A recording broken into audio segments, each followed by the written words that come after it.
اور یہ یقین کی پختگی ہی تو تھی۔ اللہ تعالیٰ قرآن میں بطور نمونہ ان لوگوں کے ایمان کو بیان کرتے ہوئے فرماتے ہیں وَإِذَا قِيلَ لَهُمْ آمِنُوا كَمَا آمَنَ النَّاسِ، مدینے کے ان منافقوں کو جب کہا جاتا ہے بھئی یہ جھوٹا ایمان نہ لاؤ، ایمان ویسے لاؤ جیسے ابو بکر ایمان لائے ہیں۔ اور جملہ مفسرین نے یہاں لوگ سے مراد نبی اکرم صلی اللہ علیہ وسلم کے صحابہ کرام رضوان اللہ تعالی علیہم اجمعین کی ہستیوں کو لیا ہے، یعنی یہ وہ لوگ ہیں کہ جن کے ایمان کو اللہ تعالیٰ قرآن پاک کے اندر بطور نمونہ ذکر کرتا ہے۔ اور جب اللہ نے فرمایا نا ایمان ایسے لاؤ جیسے یہ لائے ہیں، اب جو منافقین تھے وہ سارے کہنے لگے قالوا انؤمن کما آمن السفہاء، کہ ہم ایمان ویسے لائیں جیسے بے وقوف ایمان لائیں۔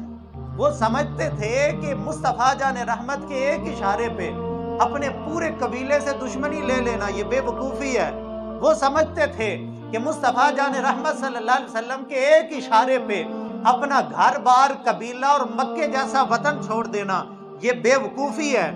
وہ یہ سمجھتے تھے کہ نبی مکرم شفیع معظم صلی اللہ علیہ وسلم کے فرمان عالی شان پہ تن من دھن حتیٰ کہ جان بھی حضور کے قدموں پہ قربان کر دینا یہ بے وقوفی ہے۔